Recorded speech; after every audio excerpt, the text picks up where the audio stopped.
Hi everyone, Magistrates Shae and Morgan here on the new Janky workshop, and today we're teaching you how to build storage crates.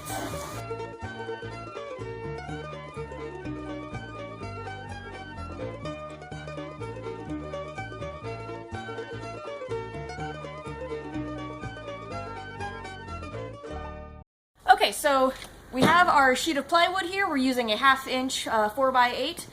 And first thing we're going to do is follow the cut sheet and cut out all of our pieces. So what Morgan and I are doing here is a very simple way to measure a line from the edge of your material. We pulled out the measuring tape to the measurement that we wanted, in this case the 11 7/8 inches, and lock the measuring tape in place so that it doesn't move in and out. Then, while Morgan glides the measuring tape along the edge of the wood, I follow along the end of the tape with my pen, marking a line as we go. Working in tandem, this is a quick and easy way to mark a line along a long piece of material. This isn't the most exact way, but for what we're doing, it'll work just fine. If you want to be more precise, you can measure your distance at multiple points along the edge of the wood and connect your lines that way. When working with power tools, it's important to always follow proper shop etiquette. Always wear safety glasses or other eye protection and ear protection. Always be aware of where your blade is and where your hands are. And most importantly, if you're not sure if something is safe, don't do it. And now, let's get cutting.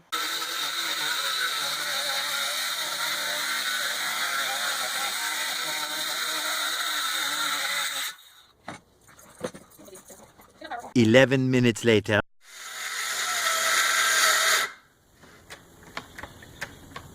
Battery's dead. Okay. Quick, get the handsaw!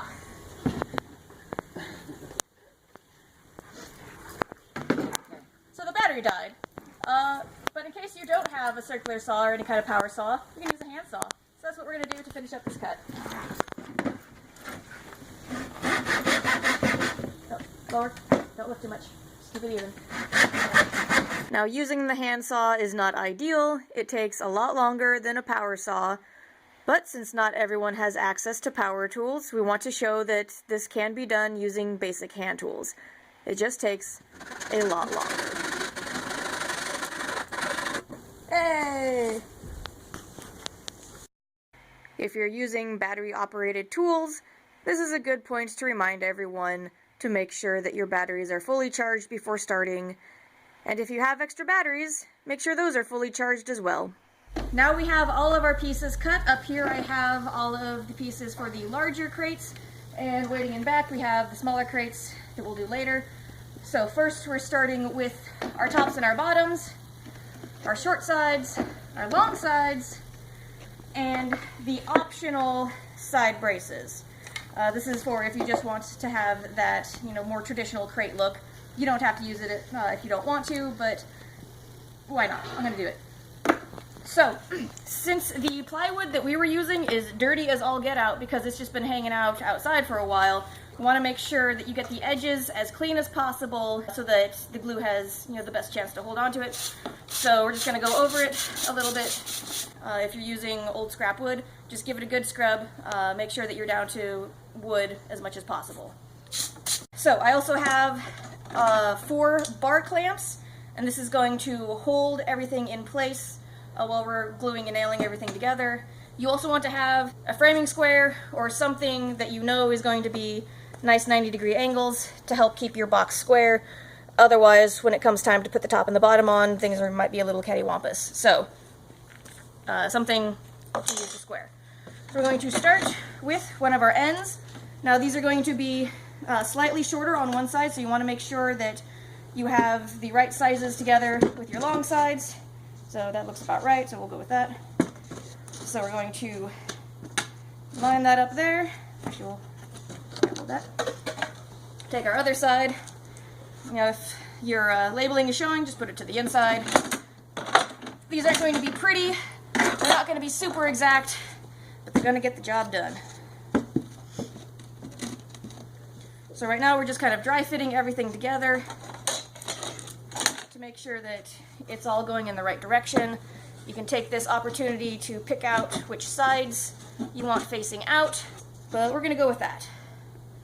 So, to start with, just to kind of help keep things together, I'm going to throw a clamp loosely onto this side to keep them together. Then, working from the inside, we're going to take our wood glue. Brand doesn't really matter. Wood glue is wood glue. Just make sure that you get something that is rated for exterior use. Otherwise, it will eventually degrade in the great out of doors. So, you're going to figure out which are your sides, which is your top and bottom.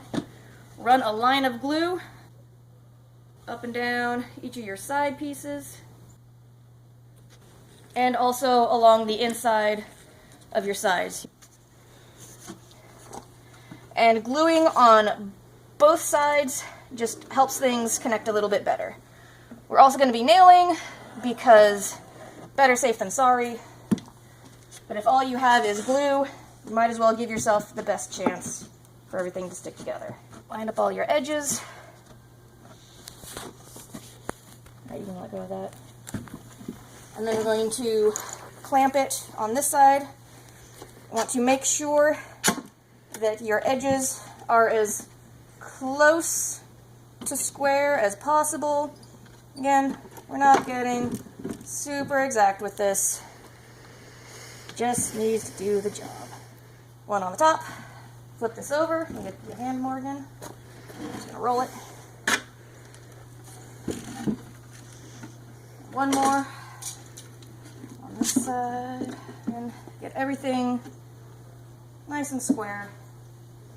And then come back through with your corner just to double check. So, pretty good in there. And then before we put the tops and bottoms on, we'll make sure that it stays nice and square.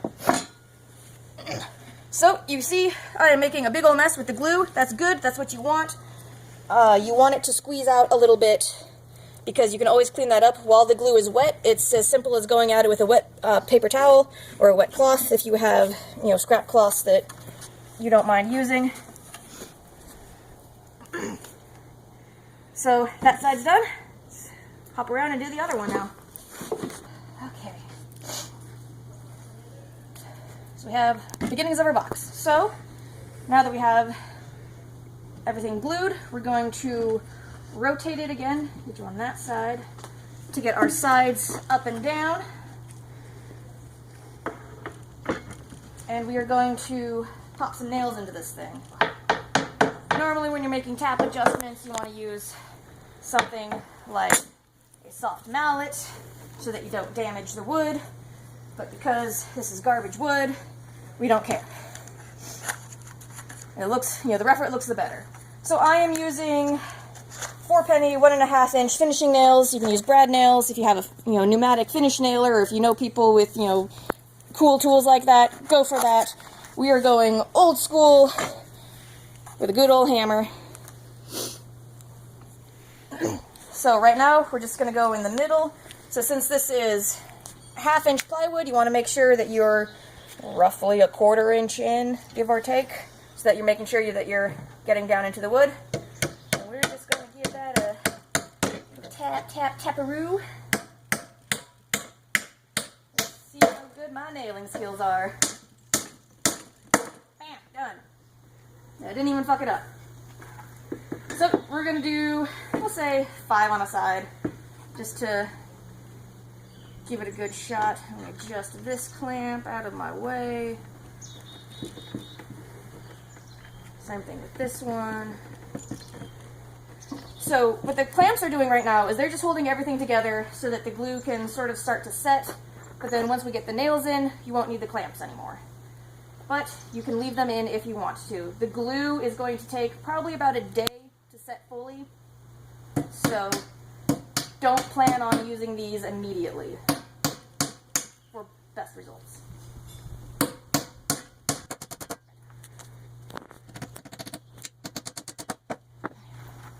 we're going to run around to the other side while it's still upright. So on this side, because the wood is old and it's a little bit bowed, this piece is trying to, arch in a little bit. So I'm just going to come into the inside, give it a couple of good smacks.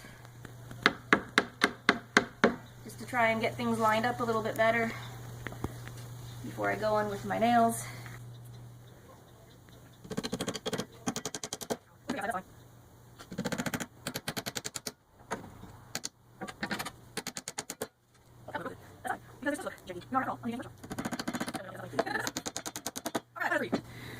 Okay, so we're gonna roll this again. Get the 3 on the other side. Well, let's see if I can go sideways. Ideally, you're not doing things off of sides like this. Make the best out of the space you have. Cool. Alright, let's take these ones off because I don't need them no more. So we got my 3 in, so now I'm going to finish up in the corners.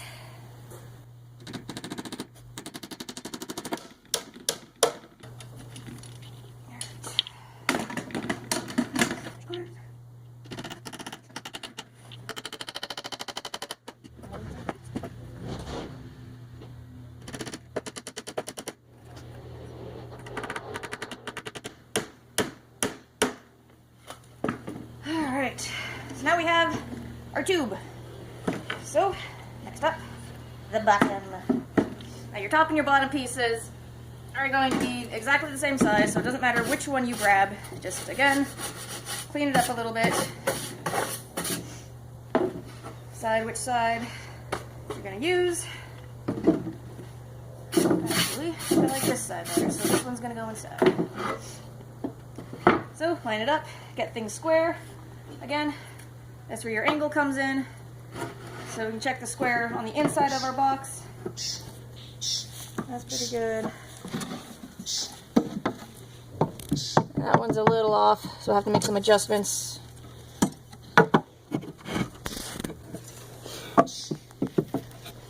So overall, we're pretty square. So line up. When you're nailing this piece on, your bottom piece, you want to remember that your nails are coming in to your short sides. So when you nail that edge, make sure you leave enough room for the length of those nails. Otherwise, you're going to have some sword fighting inside, and that's no fun.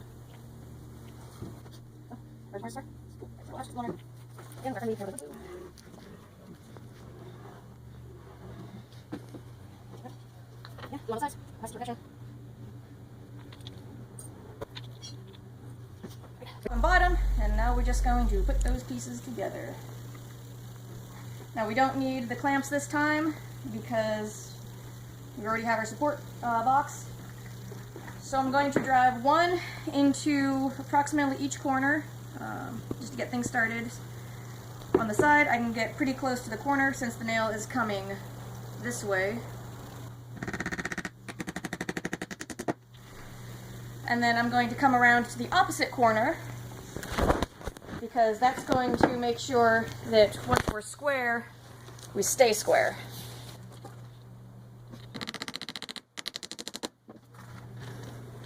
And then we're just going to line it with nails all the way around, closing the coffin.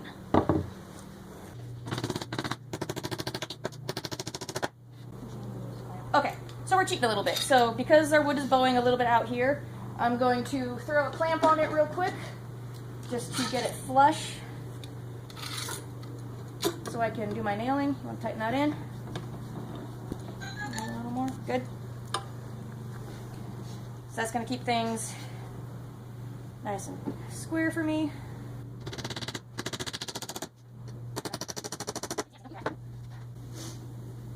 Okay, same thing laterally. One of our side pieces is bowing out because the wood itself is bowed.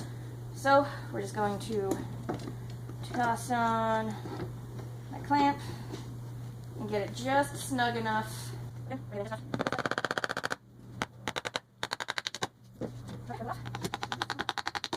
Day 2.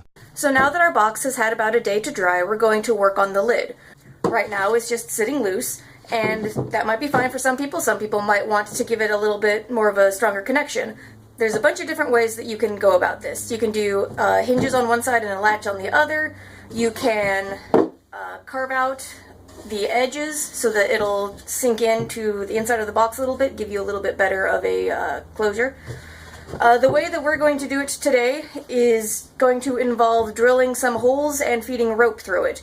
So the rope is going to double as our handle and as the element putting tension on the lid when it's closed.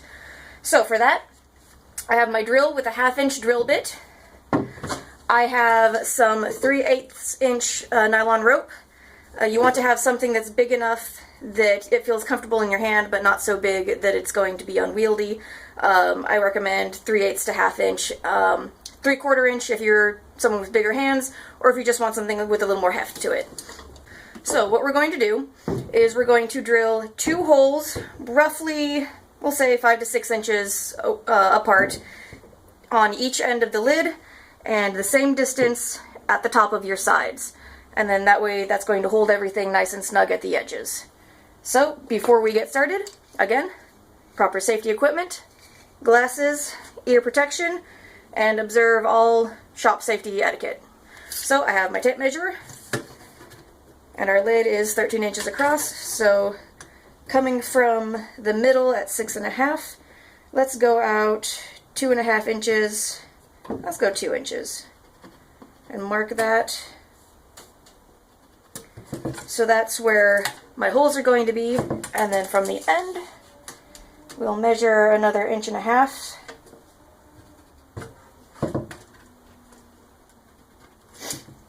And so that tells us where we're going to start drilling. So let's get to it. Start slow and then speed up as you go. That way you're not going to skitter around all over the place.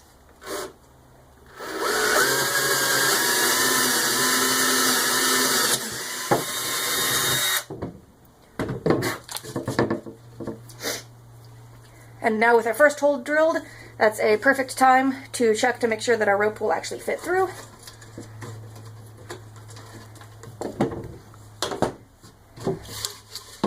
I got some blowout there. That's no good.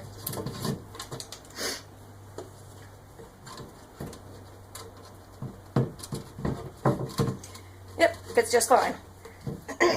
So, as you can see, I screwed up a little bit. I got some blowout. So, what you do to get around that is you take just any scrap wood that you have. Scrap wood in the wood shop. Piece of 2x4 will work just fine. And you lay that under, so that as you're drilling through, when you break through, you'll go into the next bit of wood, give you a little bit cleaner of an edge. So for that, put our box on the ground.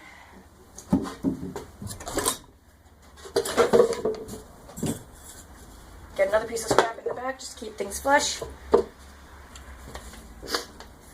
And we'll do our next hole.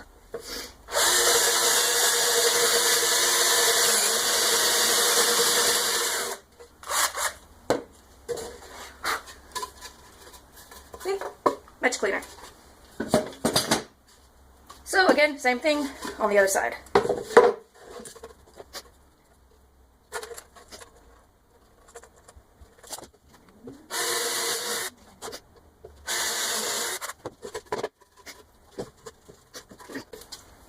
Now that we have our holes done, you can go back over with either a small file or some sandpaper just to smooth out the edges. I'm going to do the same thing to the box.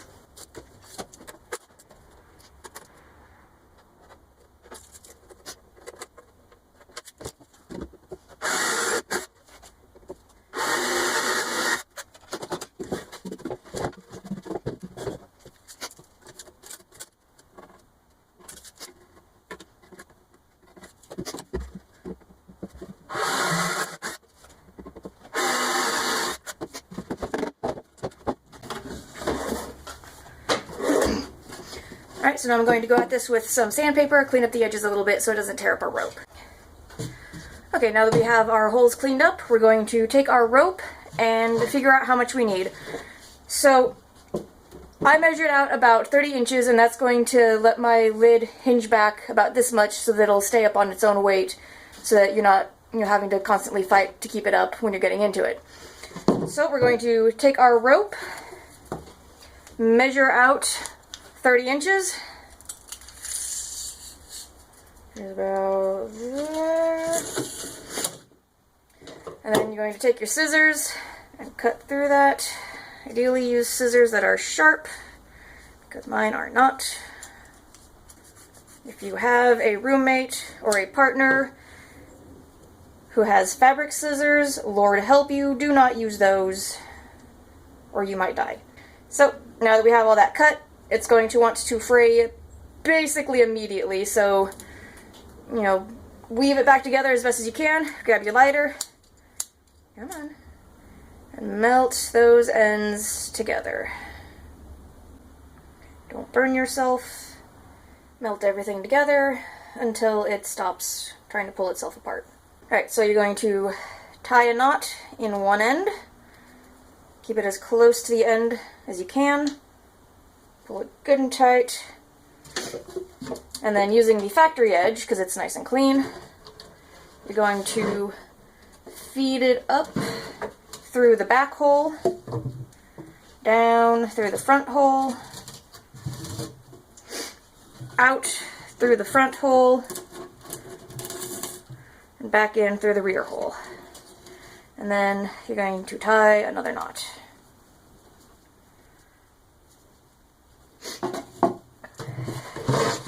So, alright, so it got a little short with the knots. So in the other boxes we might go 31 inches. But that's it. So let's get the rope on the other side. Alright, I've got both my ropes in.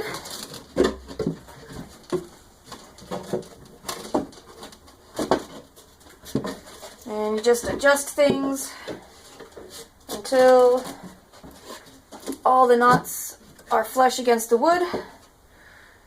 And there we go. And then to carry it, drop that on, pull out the slack from the edges. You got some built-in handles. And then if you just snug them down tight, prior to transport, then whatever you stack on top will keep it shut. So, that's the first edition of the new Janky workshop, building some very basic storage crates. From here you can paint them up if you want. If you're using a fresh sheet of plywood that's, you know, all nice and new and pretty, you can stain it. You can, you know, paint on a logo, do whatever you want to do. The sky is the limit with this. Go forth and create. See you next time.